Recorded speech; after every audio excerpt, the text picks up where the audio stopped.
Welcome to the Roots and Rhythm podcast, where we explore the essence of culture, our experiences, and a healing journey that shapes our growth in family. Through heartfelt stories about marriage, mental health, relationships, and parenting, we create a space where you can find connection, understanding, and inspiration.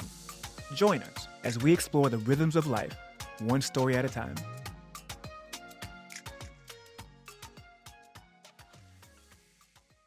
What's up, everybody? Yes, welcome to another edition of the Roots and Rhythm podcast, where we explore the rhythms of life one story at a time. It's your boy Vlad the Bull, your number one embrace coach. And Angie, La Cyber Mommy. La Cyber Mommy's in the building. Listen, I need you to tell the good folks what's new in the household, because I think you had a big old shift. Whew.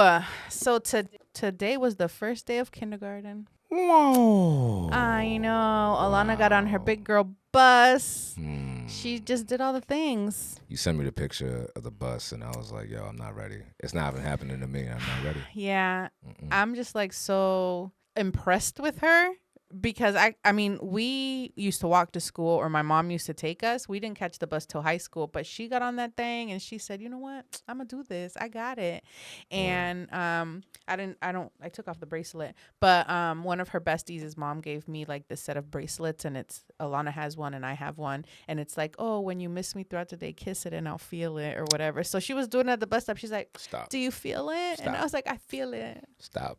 Can It's you so feel cute. it, Mr. Krabs? I'm sorry. I had to Can do you that. feel it? Uh, So cute. But yeah, I took it off. I didn't want to lose it, but she has hers on. Oy. Man, we brought Lito to a new daycare. He started his new daycare this week, and it's been a change to see him happy at pickup, not necessarily a drop off. You know, Jules is a little worried that he's not jumping for joy, and that's a sign that he's not supposed to be I mean, there. it's but I'm new. like, he's 2 years old. Yeah, And a lot of feelings. but I picked him up yesterday, and I saw him because so it's an in-home daycare, and Anna is her name, and her son came. She's probably one of the kids. So her son came to the door as soon as I walked up. He's like, "Lito's crying for you." I was like, "He is?" I'm like, "Huh?" I'm like, "You're talking about Lito, right?" And then all I hear is Lito's voice, because she has like a mini split. So Okay. you're like a Julie's parents' house. And I'm like, "Huh?" And Lito's like, "Daddy?" Didn't even know I was there. So then I walk upstairs, and he's sitting like a big boy, and is not in a high chair, but in a booster. Oh, I'm like, I know. I'm not I know these kids, they're growing up, man. Aria, of course, wanted to get on the bus with her, and she was crying, and oh my goodness. No. But yeah, so Aria had a tough day because she saw her sister get on that bus. She did not want to go to school. She did not. We needed to carry her in, and usually, kids have to walk in, but it'll be okay. It's the first day. Yeah, no, she'll be fine. Yeah. She'll be fine. Kids are far more resilient than we are. We just give it too much. We give it too much. So that's good. But you know what else is resilient? What is resilient? Our viewers, when they click that subscribe button. Yeah, right there. Hit the subscribe button. Make sure that you like and subscribe so we can get this content Yes. out to more people Share who with a need to friend. have these conversations. Share with your friends, your circles, your community. And don't forget to hit us up on our email, right? I'm gonna try to put it right here. Here we go. I'm gonna try to put the email right there. Okay. That is Oh, the look email. at you. Look at that. So I'm gonna try to put there right there. rootsandrhythmpod@gmail.com. And we have a website too, which I think we need to start working like on a blog or something. But we do have a website. Yeah. So listen, if you listen to us on Spotify, go ahead and go to rootsandrhythmpodcast.com. You HT people, whatever. You know the deal.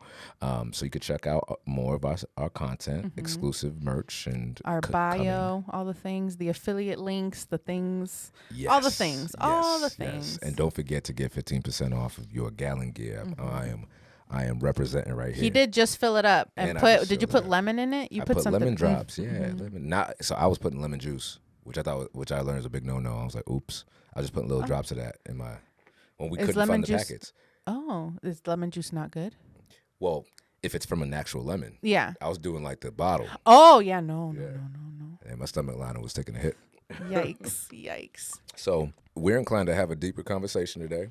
Not that conversations we have aren't remarkably deep. Yeah. I know y'all feel it, but today we are talking about religion and Yes. spirituality. Yes. And just so our viewers know out there, this is not an exhaustive conversation. I think we could talk about this and pick it apart. We are not scholars of No. any sorts, No. but we are two people who have that in common, that we grew up in the Caribbean, raised by very, I would say, moderately We grew up Catholic, conservative. pretty much. Okay, yeah. So I would consider my mom to be an extreme Catholic. Like she would, if she could get if she could use a communal holy water, the little thing where you get the holy water put on your forehead, if she could use that as a weapon, that would be her weapon of choice in the war. So yeah, I mean, religion and spirituality is actually a complicated conversation, especially in the Caribbean context, right? Because it's not, there was Catholicism, that's what we were given, but then there were elements of other spirituality from our ancestors that kind of melded in there. So I want to talk about that a little bit, about what it was like growing up, what the religious experience was like growing up for us, but then also bringing it back to modern day. What does it look like for us as parents, and what does it look like for us as individuals who are rising, who are growing as we are raising these children, but also finding our way in the world and what works for us. So I'm going to start that question with you, sis. Yeah. What was it like growing up? What was religion and spirituality? What was the conversation? What was the context? And what was your experience? Yeah, so we grew up Catholic. We were baptized. I think all of us except my two youngest siblings did our first communions. And after, I want to say I was like in 6th grade, maybe 5th grade. One of those grades, one of the moms in the PTA introduced my mom to like a Bible study at her house. And then we actually started going to Christian church. So it was like Pentecostal, non-denominational. When did you start doing that? In like 5th or 6th grade. Oh, wow. Okay. Yeah, when my mom found Jesus at Mimi's house, our friend Mimi. So she started going to Bible study at her house, and then we started going to her church. Like, so my mom got saved, and we all got saved. Like, we gave our lives to Jesus when we were little. So we did that in 5th or 6th grade, and then we started going to that church. So it was a Pentecostal non-denominational church, Good Shepherd Church of God. Until I graduated high school. So then in that church, we don't believe in baptizing babies. It's like you decide to get baptized as like you're older. So me and my sisters and my mom, we were actually all baptized. It was, I think, the summer before my senior year of high school on 4th of July. So we got baptized. Yeah, we got baptized at the church. So that was like, now we're a baptized member of our church community. So I've been in the, I guess, Christian church since I was like in 6th grade. 6th grade. Nice. And so, wow, so it was an interesting point there where you made the jump from Catholicism to Pentecostal, you said. Yeah. What was that conversation like for you guys? So pretty much my mom's biggest thing was that we should believe in God and not have other idols. And in Catholicism, it's a lot of saints. Right. Mary. It's like this big emphasis on Mary, and I guess angels. And angels, yeah. So the way that Christianity, as far as like Pentecostal, non-denominational Church of God, it's nothing should be above Jesus. Yeah, Jesus is the way, the truth, and life. Right. Yeah. So when my mom heard that, she's like, well, yeah, I need to leave Catholicism. And now she raised us to be in the Christian faith versus like Catholicism. That happened to my cousins too. They were raised Catholic. I guess Catholicism is a starting point for a lot of Caribbean families. Well, yeah. I mean, goes from there. They did a lot of recruiting back in colonial times by force. Yeah, recruitment and indoctrination. Yes, but either way. So all right. So then, that being said, how did religion and belief? The Ola's upside down. I just realized that. It's like, ow. So I just noticed that. For those of you on the podcast, on the video podcast, on the audio podcast, can't see that. Oh, they can't see. It just looks like a squiggle. Oh, okay, cool. It's in cursive anyway. So how did religion inform your home life? What was it like growing? Obviously, you were Catholic, and then you were Pentecostal. You got baptized before your senior year. And so how was that growing up? Did it inform your life and your relationship with your parents or your siblings or with yourselves at all? Yeah, I think it was a lot of like fear tactics.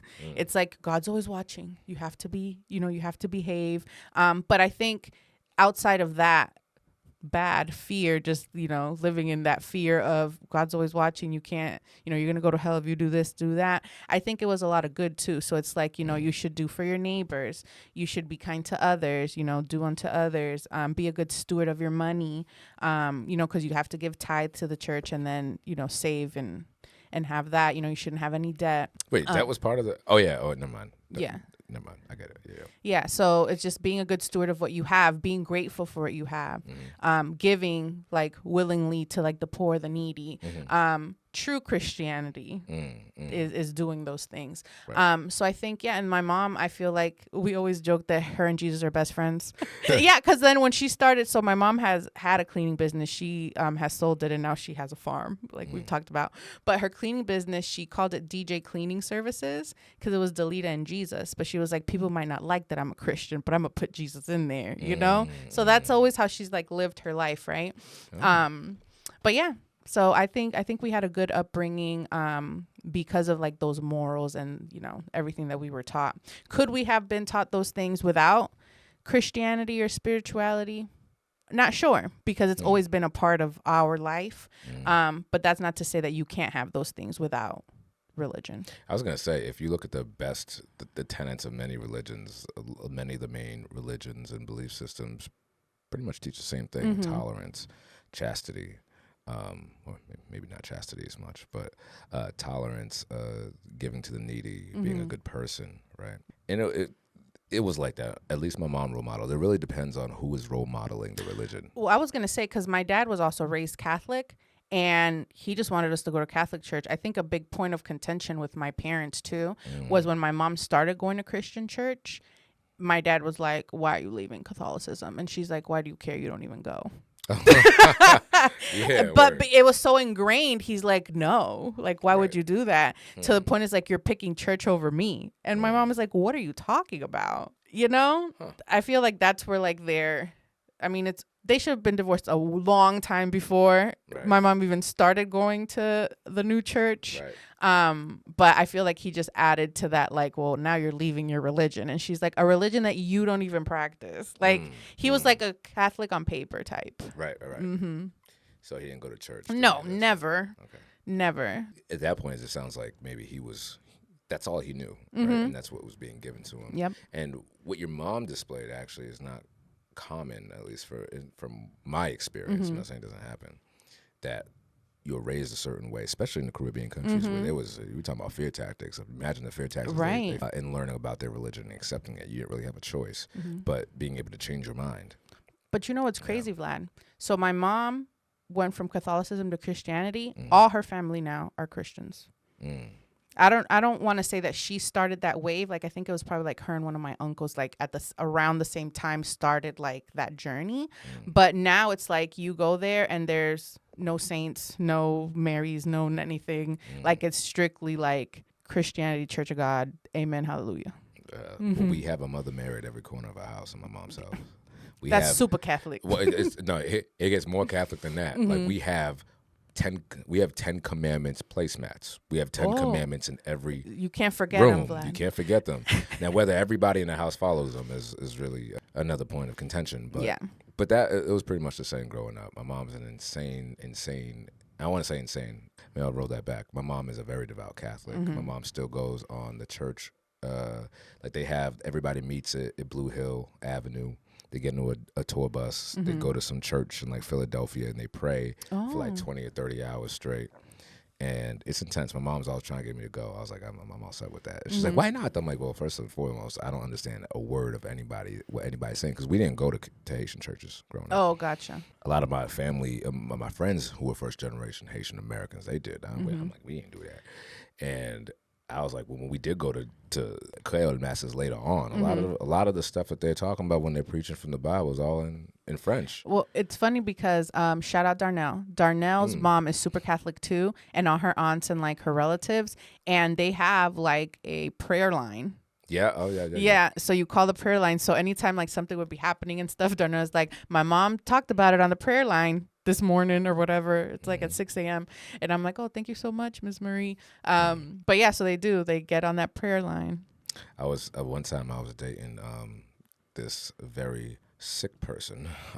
This is back in my college days, and she was telling everybody that she had 20 days to live or something, and she had congestive heart failure. What the heck? Yeah, it was crazy. So anyway, me being susceptible at that time, I gave that person's name and a picture of her to my mom. So she's like, give it to me so I can put it on the prayer line. But then my mom was like, I know she was lying. But I have the gift of discernment. Yeah, she had the gift of discernment. That heifer lion. We're going to talk about spiritual gifts in a little bit because I really want to dive into that. But yeah, it was more or less the same. It was more just, it almost felt forced upon us, in that you don't really have a choice of what you believe. There's only one way to live, and that's being a Catholic. Yeah. My mom will she could write a book on all the arguments in favor of Mother Mary. Even though I'm like, well, Mother Mary could have been anybody if she was just divinely chosen by God. And she's like, no, but he chose her, so we have to worship her. I'm like, whatever. Oh, okay. I really don't care. Either way, okay? Like, I believe in Jesus. But that was pretty much how it was. And then as I got older, I started to realize that, the way that my mom promoted religion in general made me even more so want to investigate it for myself. And I think if maybe it was more subtle in that, we were raised Catholic and this is why Catholicism is important, but kind of making it personal to me, then maybe I might not have investigated it a bit more. But I wanted to know God for myself, not through a steeple, not through a pew. I wanted to know God and experience God and experience this grandiose being. I wanted to experience the Creator for myself.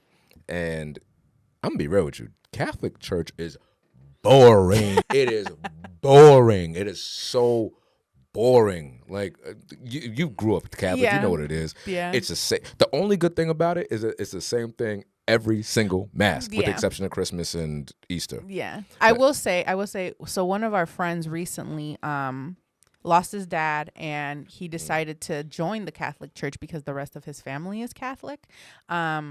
And we went to his baptism. So they baptized him now as an adult or whatever. He's been going to the classes and stuff. And I thought it was so beautiful. Like, he's deciding to do this because he didn't have, like, growing up, he didn't go to church and all this. But now it's like he's part of the church with his kids who did their first communion and all that. So it was like really nice. And it's funny because we were getting ready to go to our church that we just became members of, not Catholic Church, our Christian church, non-denominational Christian church.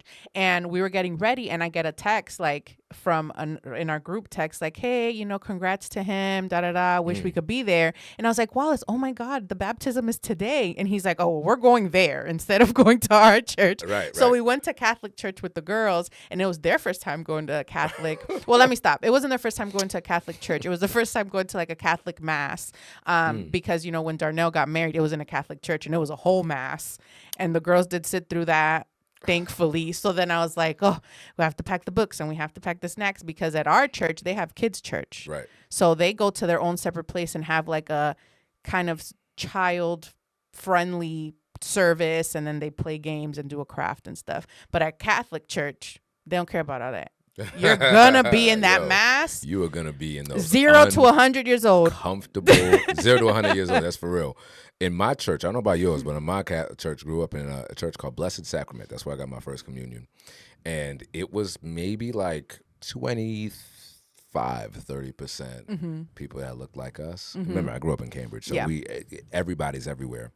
So I wouldn't say that. So I mean, maybe like 30%, but the vast majority of people that came to Mass, at least at the time that I went, were just like older people. There was one guy, when the part of Mass where they say, Lord, hear our prayer, I thought for many years it was, Lord, hear my prunes, because this dude. What is happening? Because this dude was like, Lord, hear our prayer. And he kind of like garbled it up, so I'm like. Because he was so old. Prunes? Only Vlad would think that. I would think that. Y'all should see me with song lyrics. I just don't get lucky nowhere. But yeah, so it was just for me. It was just a lot to sit through. I was a very fidgety child with ADHD. Sitting in a pew for an hour straight wasn't very. Yeah. It was a hard sell on me, and the only thing that I liked about Mass was when it was over. If I'm going to be honest. Yeah. And it didn't make me feel connected to God at all. It just made me feel like this is a routine. I got to go through it every time, and it's the same every time. This watch, so it's counting my steps. It's pretty cool, but I need new tennis shoes, Vlad. I've had my tennis shoes since probably before Lana was born. So do you have any recommendations? I know you're on your fitness all the time. I used to think that you had to spend at least $150 on shoes, sis, in order for you to actually get some quality ones. But I'm telling you, these new shoes that I tried out, it's like you're walking on air. Matter of fact, you don't even remember you're walking on them at all. It's like you don't even remember you put your shoes on. One time I thought I was barefoot. I'm like, yo, where my shoes at? Oh, I love that. And are they light? Oh, they're super lightweight. They make my old shoes feel like dumbbells by comparison. I'm telling you, these shoes are comfortable, they're lightweight, and it doesn't even feel like you have them on. And on top of that, you can wear them anywhere. They're designed for people who are on their feet all the time, for the moms and dads who are chasing around the kids. So I would highly recommend them if you're looking for something new. So what are they called and where can I get them? You can get them at standplus.com. If you go to standplus.com, put in our promo code ADX for an exclusive discount off of your next pair. They are the best all-day recovery shoes, so go ahead and get you a pair. I'm excited. Thank you, Vlad. Come on, let's do it. And outside of being boring, it just felt super impersonal. And maybe it was just a church I grew up in, but also I couldn't hear what the priest was saying at all because the acoustics were bad and the mic systems were old. Remember, this is like the 90s Oh and my 2000s. goodness, yeah. So it's like, well, now it's a theatrical performance. Yes. Especially like at our churches. It's like the music, it's like jumping, the more theatrics, the more polytechnic lights, the better. Right. It's like to, I guess, draw people in, I guess. But the church that we grew up in after we moved, when my dad got divorced, so the church my mom went to after that, was very like small, and they kind of did their own thing. So it was very like a cappella songs, old songs from like back in the day, like the old people would sing. Like the hymnals. Yeah, but they would sing them. Yeah. Got the hymnals going. Get your hymn books out. But not even hymns, just like old, like they call them coritos. So it's like just chorus, just like old choruses. But yeah, that's the church that we started going to with my mom after the divorce, and it was sweet because it was like very tight knit. Like the church we go to now, it's like 400 people plus, maybe more sometimes. But then it's like per mass, per service. Per service, yeah, it's a lot of people. Oh wow! Yeah, that's a big church. It's big, and they have 3 services. That reminds me of this church that. So I think we were in our early 20s. No, I was like 19, maybe like 19 or 20. Me and my boy David, me and my babe David, me and my boy David. We were looking for a new church home because he was raised Protestant, I was raised Catholic, but we were trying to on our own spiritual journey try to find it. We had friends that went to different churches, so let's go try different churches. So we went to church with a couple of our friends. And we went to, oh my God, is it Jubilee? I think, so the big church in Boston, Jubilee. Jubilee is one of the biggest churches in Boston. I thought it was okay, but it just felt really impersonal because it was so big.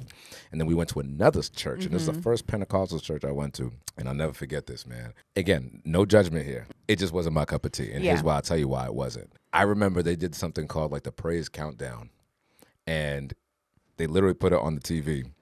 And there was a monitor or a TV, and it was a countdown from 60 seconds down. So it was a minute countdown. And it was just praise. This is the praise. Everybody get up and praise God, which is cool. This is what you come to church to do. Yeah. But it was lunacy, though. People were hopping around and doing the Harlem Shake and jumping off stuff. And it was just a lot. Again, this is my first time coming to a church like this. So especially with a countdown, because those things do happen at church, but I feel like when they happen naturally, like you have the spirit or whatever, but don't put it on a clock and then people are like, all right, ready, set, show out. Yeah, you're giving people an expectation, and it was whatever.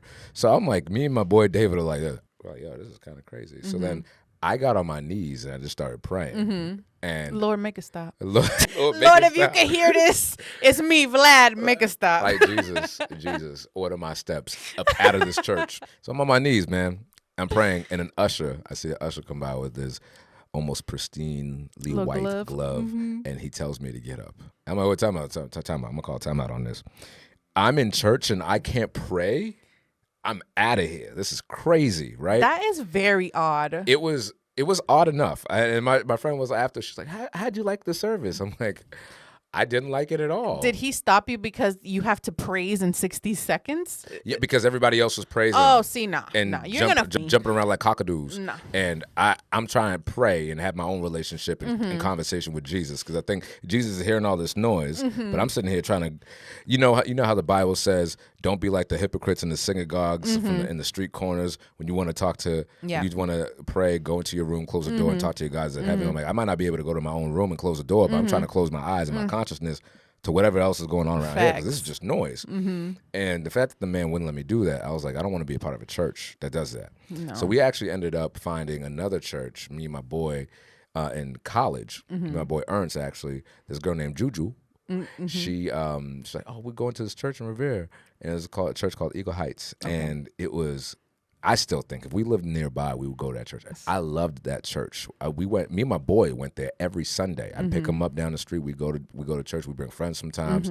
I brought Julie there. She liked it. So, man, Eagle Heights. It's tough when you find that church, and now that we live so far from it, it just doesn't make sense. Well, that's how I feel about our church in Lowell. Yeah. And we did it for a long time, but then it just became too much. It's too far away. Yeah. But I do miss my peeps. I'm actually hanging out with one of my friends that I met there this Sunday. She's going to come hang out with us. That's cool. But yeah.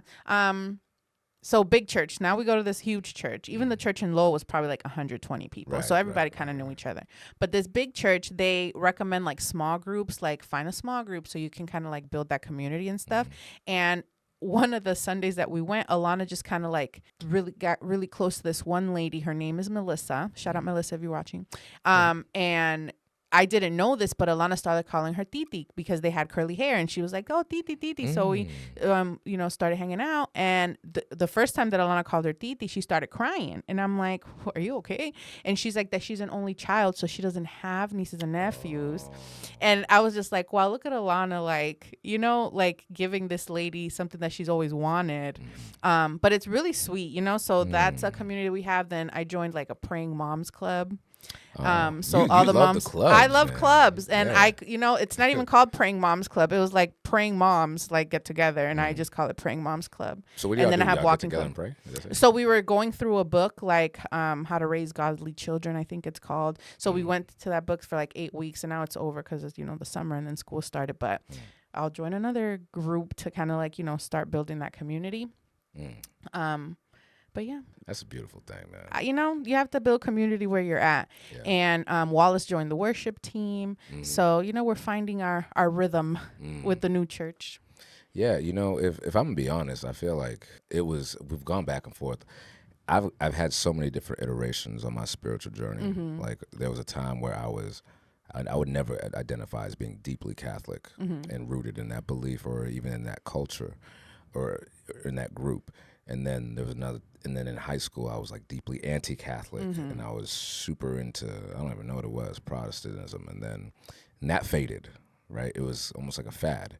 And then as an adult, I began trying to explore. I'm like, all right, where do I fit in? I'm not quite Catholic. I still believe in Jesus, and I still believe in the Bible, but I want to understand it for myself. And I don't want to be a legalist. I don't want to be getting in these ideological arguments with people because I just don't think that's the best use of my time. So finding a church for me that felt good, Eagle Heights was one of it. And I know we were looking at your church, but it's also trying to find that middle ground because my wife and I wouldn't say we're not equally yoked, but we're just not like, we're trying to find that sweet spot because, I didn't grow up in a black church and neither did she. And that's kind of something I've always wanted to grow up in. Mind you, we don't live in the South. So, those churches. That's Wallace. Right. But Eagle Heights had a black pastor, and this man was so good. Pastor Collins, he was so good. I hope he's still preaching because I loved his stuff because I actually went to church learning something.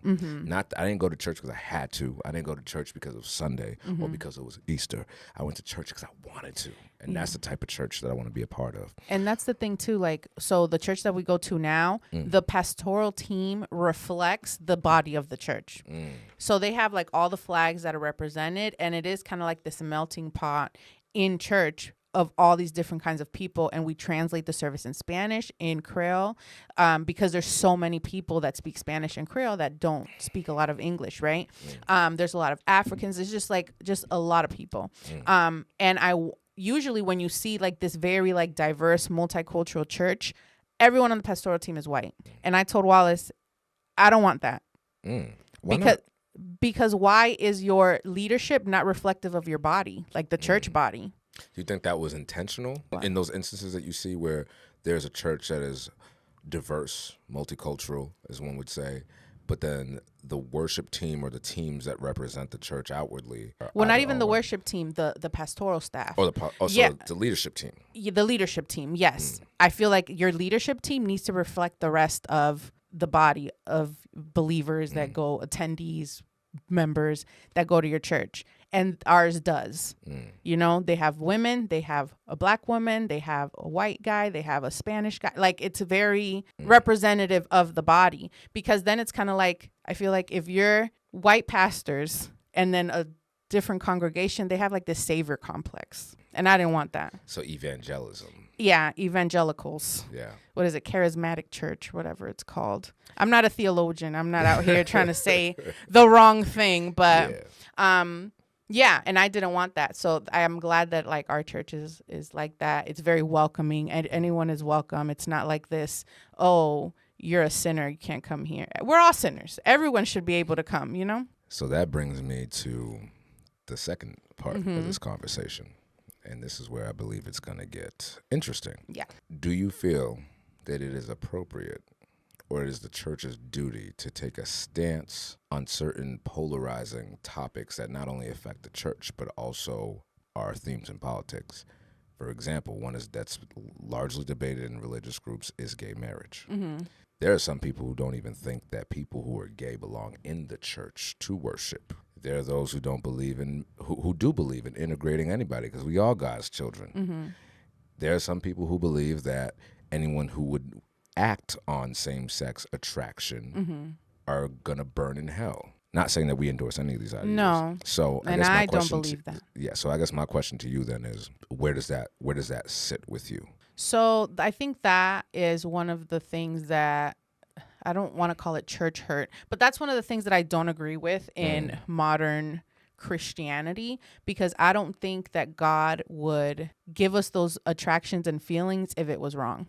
And that's Angie Thomas endorsed. That's Angie me. Thomas That's what I endorsed. believe. Yeah. Right? So it's like, why would it be wrong if people just want to live their truth? You know? Yeah. Who is it bothering? I mean, I agree with you. You know what I mean? And then I know we had this conversation about how, they as in Christians always put all the sins together in a box. Like, well, the one sin's it's the same as the other one. You know, you lie. There's no greater sin. There's no greater sin. I think there are greater sins. You kill someone, that's greater than me lying. Is it though? I think so. Because there are those who would argue biblically that they're all the same. No, That I don't. God I sees don't them all the believe same. that they're all the same. I mean, you're sinning; it's a sin. But to say that all the sins are linear, I don't know. I don't believe that.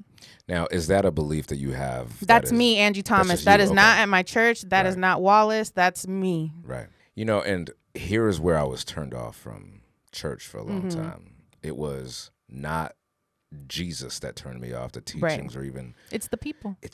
it was the way that religion was packaged. Like it was an either or. I had to choose, but I also never, as I got older and became into myself, right? As I got into myself, and listen, I grew up in Cambridge. Okay, we think for ourselves, and I think of my mom, because my mom has had a huge problem with us. Like, why didn't you baptize that baby yet? I was like, you don't even know what's going on.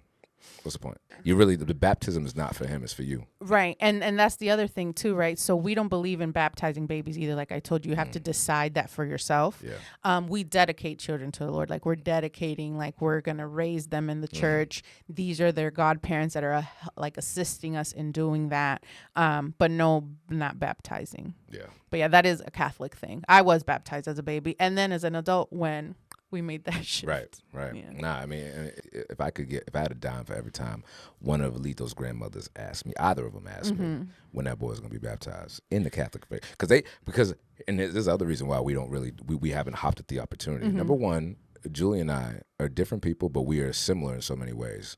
And one of the ways that we are similar is that if you are telling us to do something without explaining why. Oh well, we're gonna dig our heels and saying no, even if it is a reason. I like that you guys aren't, only because a lot of people would have just done it to appease the grandparents. Yeah, like, and- okay. Because it doesn't seem like you guys are against it. It's just like you said, they're making you feel like you should. So now you're not. It's like, I'm digging my feet in the ground. I'm not doing it. But a lot of people would have just done it to get it out of the way so they can leave me alone. Right. And I am not keen on being told what to do blindly, which is probably why I had issues as a cop, because I had agency. And when somebody told me that I had to modify that agency or suppress that agency for the greater ideological influences that my supervisor had, I'm like, no, Prime example is waging war on the homeless. When I was at the airport, that was a big thing. I you hate gotta that kick too, all the homeless bro. people. I'm like, I'm not doing that. I hate that too. And that's like the most ungodly thing that you can do is kick someone when they're down. Yeah. You know? But you have Christians today, though, who appease going to the National Guard being deployed to D.C. and throwing out the encampments. So fake Christians. Oh, all right. So what makes them fake? Literally, Jesus speaks about helping the poor, orphans, widows, and those are all the programs and everything that these Christians want to stop. The meek shall inherit the earth. The last shall be first, and the first shall be last. So make it make sense, Vlad. It's like, are we a Christian nation or are we not? You know? I mean, a lot of people argue that. Listen, and this is my point about organized religion, is that if Jesus came back and he saw what was happening, they deport Jesus if he came back. So, I saw a video. All right, the Good Liars on YouTube. They're a comedy group. These guys these two guys, they go to Trump rallies and they go to these different places and they troll the supporters. And so he asked this one guy, would you deport Trump? Would you deport Jesus if he was an illegal immigrant? And the guy said yes. If he didn't get here legally, I would. He did. He said, well, if he wasn't here legally, no. And then the guy was like, Jesus Christ, everybody. Jesus Christ should be deported. I feel like that's why Jesus hasn't come back and taken his church, because he'd be deported if he got here. What is he going to take? Who is he going to take? Like, be for real. Yeah. It's just a sad state of affairs. And I think that's what turns a lot of people away from religion and away from belief. You got a lot of people who want to have a divine walk with God, who thirst to have this relationship. We all want to belong somewhere. We do. But then they experience, as you say, so much of this church hurt, the legalism, the pressure. My cousins would tell me, because they grew up Seventh-day Adventists in the Haitian church, they go to church for like 7 hours a day. You're going to be hard pressed to have a child grow up to be an adult who wants to be in church 7 hours a day, not because it was explained to them, but because it was forced to them, right? So that's my thing. I don't belong to a particular church right now. I identify as a Christian, a non-denominational Christian, and my walk with Jesus is tight. But I have a lot of issues with the evangelistic, legalistic interpretation of belief and spirituality that is commonly commonly associated with Christianity. Now, that doesn't mean that there aren't extreme views in every other religion, right? Oh, yeah. But I'm also not going to spend my time on earth arguing over scripture with you. I think that's a huge waste of my time. Yep. I think it's a huge waste of our time. Yeah, they're set in their ways. It keeps us from uniting. There are so many factors working against us each and every day. So many forces working against us each and every day that are divisive, that are just... There's so many reasons for us to fight each other, but so many more reasons for us not to. And I really don't believe that God put us on this earth so we could be fighting crusades and wars about things that we barely even understand. No, facts. And I know like some people are very into like, oh, I need to win souls for Jesus. I mean, that's the Great Commission, right? That's what we should be doing. But I feel like God said, lead them to me, not try to like coerce them into doing anything that they don't want to do, because we still have free will, right? So what do I do in that Great Commission? I invite people to church and let them experience things for themselves. That's all I can do. I'm not going to force religion down your throat. I'm not going to give you 6 Bible verses and be like, this is what you got to do. Like it says it right here. You're living in sin. You got to do this. No. I'm going to live a godly life. I'm going to be kind to others. I'm going to teach my girls to be kind to others. And I'm going to live in my truth, which is that. And then you decide if you want to. I invited y'all to church twice. If you come, you come. If you don't, that's on you. Right. Like, that's not up to me. Right. You know? So I think that's the way people should approach anything. Is if you can agree to disagree, but if it's not affecting you personally. And I think that's what it gets down to. In these examples, like the one in the Good Lies, is that I feel like it affects these people personally, that others don't believe what they believe. I don't really care what you believe. I still gotta pay this mortgage. Yeah. I only care.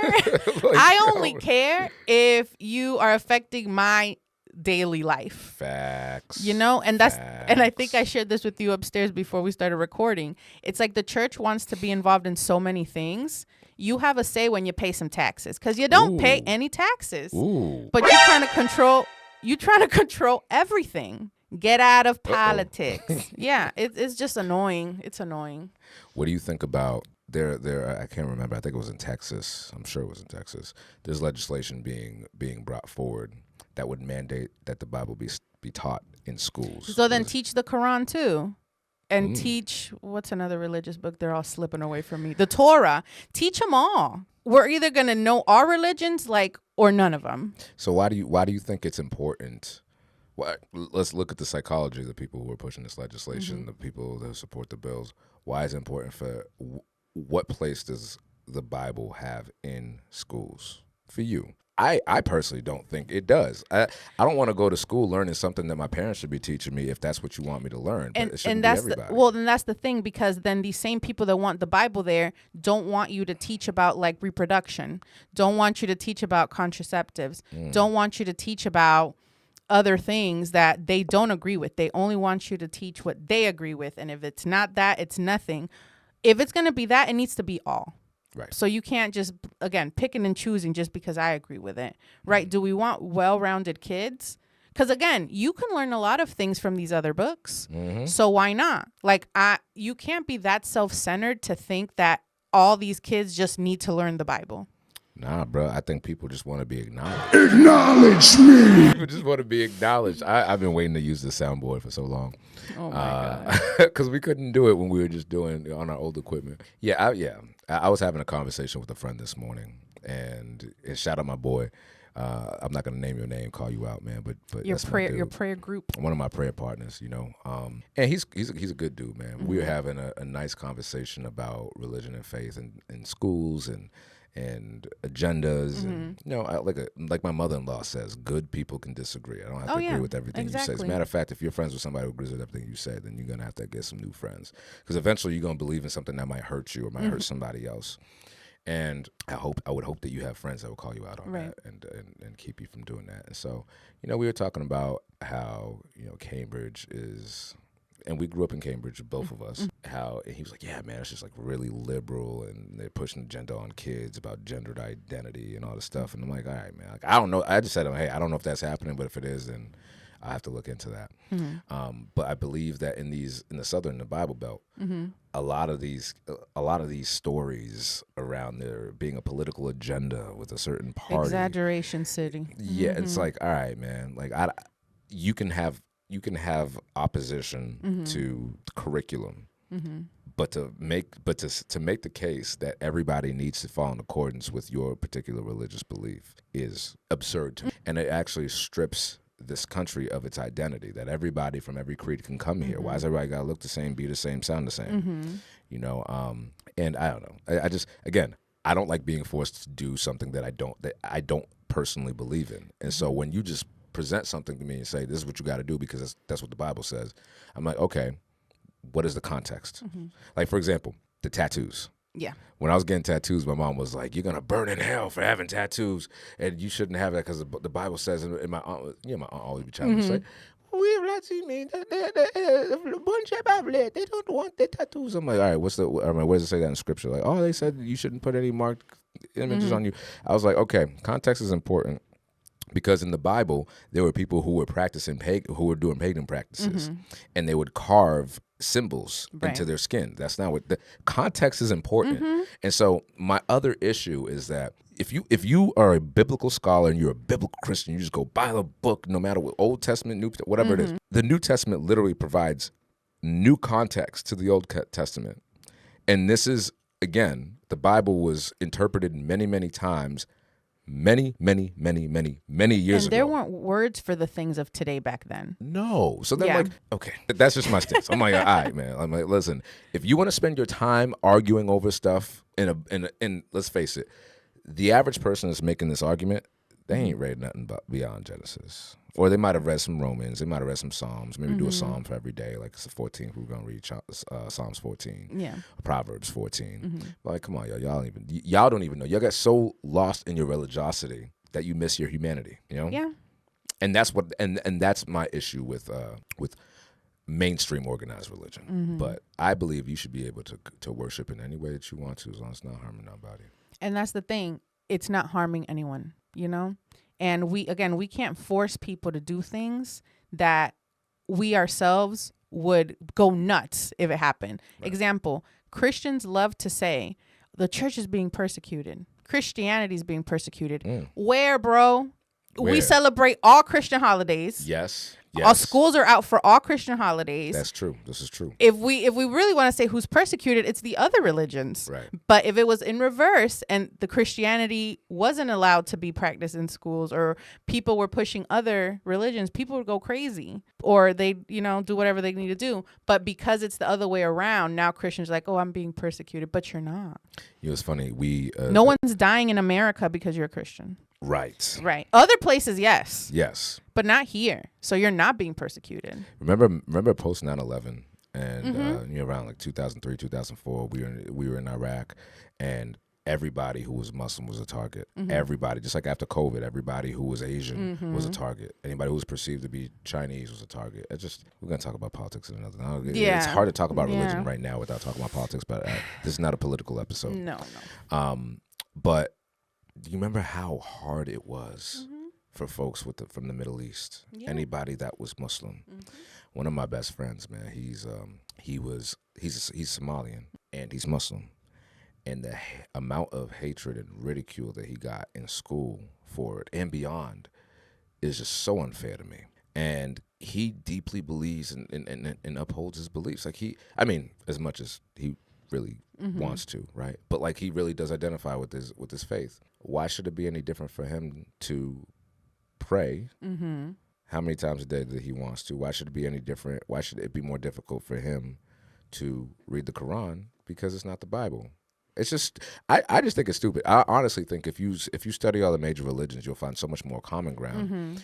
And let's face it, nobody's applying everything anyway. We're just picking and choosing. Exactly. We're just all trying to survive. And there's extremists everywhere, right? Yeah. Because even people that are Muslim, it's a very passive religion. It's very peaceful, but then you have extremists that take it the wrong way. Same thing with Christianity. Sometimes I feel like I have to tell people when they're like, oh, you go to church, and I'm like, yeah, but I still love you. Because there's so many Christians that are like, if you tell them, oh, I'm this, they're going to be like, well, I can't talk to you because I'm a Christian. Or they just feel like that uneasiness around Christians. And I don't want people to feel like that around me. Because they fear you're going to judge them. Yeah. You're going to throw the book at them, and then you're going to just pick apart everything they say with the scripture. Exactly. And we're supposed to love each other. And I think that that's what's missing. It's like that love, like that humanity, as you said it earlier. And that's what's missing from Christianity today, I feel like. Yeah. I feel like that's what's missing from our consciousness as a people, as a race of people. I'm not talking about our ethnicities or where we come from. I mean, as a human race, as people, as humans who have the capacity for empathy and compassion and understanding and acceptance and forgiveness and all that other stuff. I have found my life to be far more peaceful, not arguing a particular side or a religion. Yeah. And my faith and my belief in Jesus and with God is just that. It's with him. And bro, it's a personal relationship. Yeah, it's a personal relationship. And I feel like if I continued in the church the way that I was brought up, I wouldn't have had a personal relationship.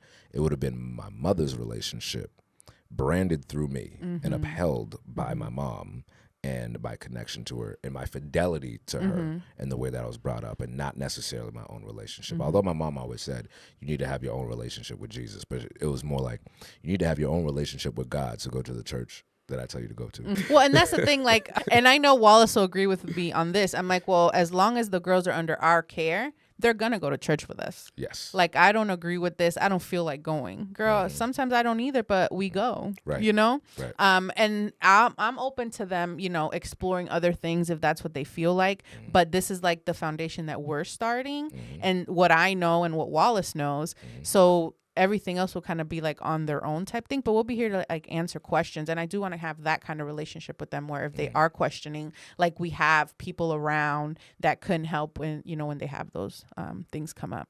I said on another podcast that specifically about men, that men need to have friends, prayer partners, guys that you can talk to things. And we talked about this on another episode, that are deeper than religion, deeper than politics, deeper than everything. But you shouldn't just have somebody that you tap in with when you just want to vent about your girlfriend or your wife or about work or about something like that. I need to be able to tap in with you if I'm spiritually frustrated and confused. And that's why I really value my prayer partners. I don't go to church with them. We're not even in the same religion technically, but we still pray, which shows that our humanity is intact because we can still pray for and with each other, even though they know that I'm not Seventh-day Adventist. I don't need to be Seventh-day Adventist to be a part of my community. Just many people in my broader community of support are Seventh-day Adventist. Doesn't mean I'm Seventh-day Adventist. I didn't grow up Seventh-day Adventist. I don't particularly want to be a Seventh-day Adventist. I don't really care. But what I do care about is tapping in with people who are like-minded and who will pray for me. Like, yo, can you pray for me, dog? Yeah. You know how much pressure it takes off of me on a weekly, daily basis, or even a minute-by-minute basis to be able to call you or call somebody and be like, hey, yo, D, can we just pray real quick? Can you pray for my business? Can you pray for my wife? Can you pray for my family? What can I pray for you? What can I lift you up with? You got to have a connection to something. Yeah, and I think that's a beautiful thing, right? Because obviously I believe in the Bible and in Jesus, but if you have prayer partners and other things, it's like, I think that this is the way, the truth, and the light, but they also believe that. So it's like, what's real, what's not? We're literally living on faith, right? Yes. But you're hitting all your bases because you're like, I need Buddha to pray for me. I need Jesus to pray for me. I need Muhammad to pray for me. Just in case. Just in case. I think I saw an episode of Simpsons. The crystals, just in case. Yeah, I saw an episode of Simpsons where they were like, Lisa was like praying. She didn't believe in Jesus. She renounced her Christianity and went to Buddhism. Yeah. Which I actually kind of I never really looked into it, but I was like, listen, I don't know where all the hate's coming from on the Christian side about Buddhism. Again, being tolerant of other people's belief systems. I don't think it's something that's necessarily evangelical, right? Right. But I'm like, yo, bro, this is a peaceful ass religion. Sorry for me to cuss, but it's so peaceful. Because look, I have never heard of an extremist Buddhist. Have you? No. That might be the only religion that doesn't have an extremist group. You don't see any faithful Buddhists kicking kids, protesting out of anywhere. No. So I'm like, we're demonizing this fat boy for what? We're not trying to convert anyone, but nah, I ain't trying to convert myself. I'm just saying, like, I'm a connoisseur of good information that is pertinent to me and to my journey. Yeah. And that I'm open to the idea that not necessarily it won't just come from the Bible. Like I think I've had friends where I'm like, yo, dude, if you read another book, sometimes outside, maybe read, just fill your mind, investigate, challenge, question. I think, especially growing up the way we were, you couldn't question anything. No. And that is, I'm like, yo, listen, man, Jesus wanted us to question. Jesus was not a religious dude. Jesus was not telling you that you're going to burn in hell and do all of that. No. There was the God of the New Testament is not what you're seeing down in Texas right now. Kicking homeless is not what you're seeing with people appeasing, kicking homeless people off the street when they got nowhere to go, villainizing them, criminalizing. Jesus will be homeless flipping a people. table right now. He would be throwing sandals right now. He'd be flipping the table like he did. And so for those of us who want to share the good word of God and want to encourage people to experience what you experience in your walk of faith, bro, you got to check your humanity at the door. And I feel like these days there is a lot of overlap between religion and politics, and it really shouldn't be. We can get into that in another episode, but it is disgusting to me. You remember in the 90s, since we love the 90s, the little bracelets and everything like WWJD. What would Jesus do? Jesus fish. Would he really cage these kids and kick the homeless and not feed them and take away Medicaid and do everything else that's happening? I think not, but he's not in power. So. And he never would be because we would never elect him. But again, that's a conversation. He's an immigrant. Yeah. He wasn't born here. He's from Jerusalem. Where's his passport? Right. Jesus, you know what? He has a great sense of humor. He does. It's funny. Yeah, so it's all good until he come back riding on that white horse.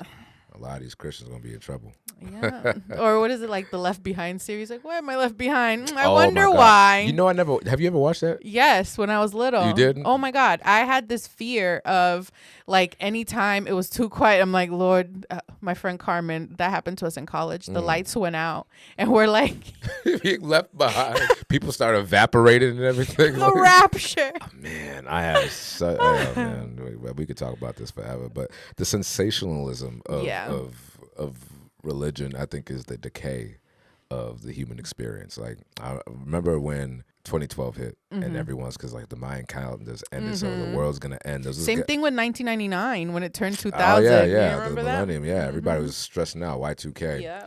And this guy, I think his name was Harold Camper. Did that ring a bell? This man was walking around telling everybody that God was coming back, and he had predicted many doomsday dates before, and it was wrong. But now the Mayan calendar, which is I don't think inherently Christian at all, he was like, which is that? Mayans. Yeah, Mayans. Don't think they were Christian. Anyway. Not yet anyway. Yeah, not yet. Yeah. And so this dude was walking around. This guy's old as heck, and he was like, I'm sure God is going to kill you.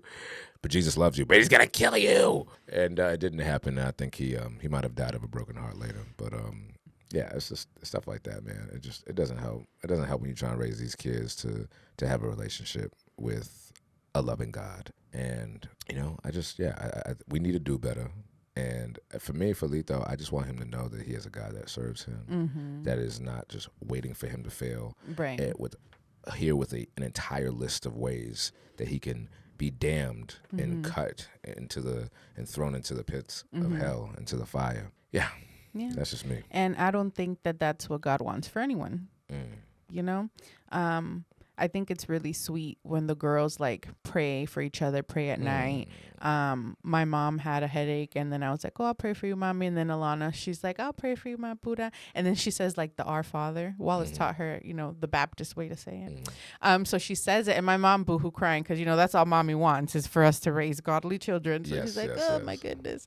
But it's really sweet, you know, and I think they're getting that at home with us and then at church too, because they do a good job with the kids.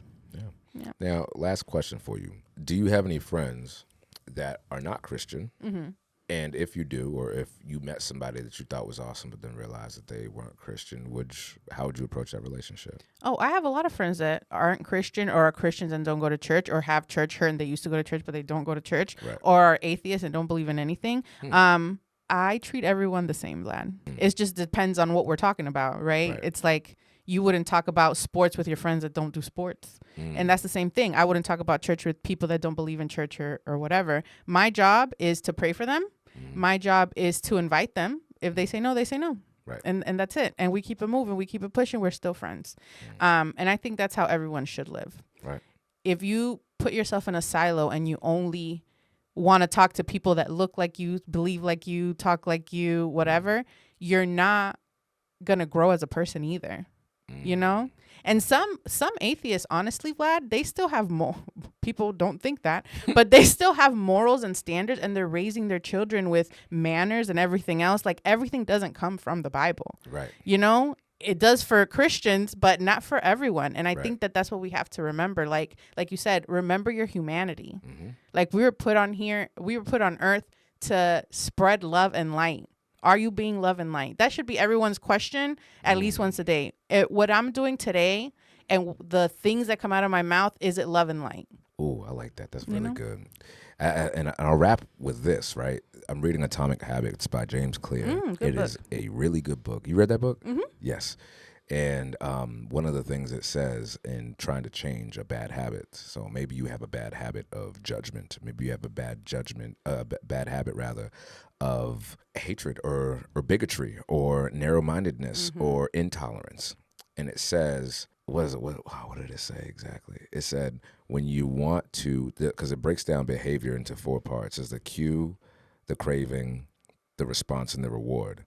And when you have that cue, the author recommends you do something called pointing and calling. And then you say, okay, here's my cue. This is what I want to do. I'm having a craving for this behavior, for this thing. What will it do? But here's the question that I think aligns with what you just said. Is it a vote for or against who I want to be? And so what I would encourage my brothers and sisters in Christ to ask is, before I open my mouth or close my heart, is this a vote for or against who I want to be? Yes, that's good. That's it. That's good. That's where I leave it. So listen. Wow. Woo. It's getting serious in here, man. I'm sweating. Yeah, I'm sweating. So I think this is a great jumping points to say that if you need somebody to pray for you, we are always praying for our audience members. We really are. And we really are. So, and if you need any prayers, please comment on this and say, lift me up. We praying. We praying all day. We would pray a factory, okay? So y'all know how it goes. You know what it is. Make sure you go to rootsandrhythmpodcast.com. Show us some love. Like and subscribe. And put the subscribe button one more time down there. Make sure you subscribe to our channel and get that bell smashed. And next time, we're gonna be diving deep, not into religion, but we're gonna go back to some studies, and we have something really. I know y'all like that study that we did. That was a good episode. That was a really good episode. Y'all saw us. Next time we're gonna have boxing gloves because we've been ready to fight. I want to fight. I want to fight. I want to fight. Some of y'all in the comments, y'all were like, y'all were like, we gotta talk about. So we appreciate the love. We appreciate the engagement. And please, please make this thing blow up. It's your boy, Vlad the Bull, your #1 embrace coach. And Angie, la cyber mommy. We are out of here. Deuces.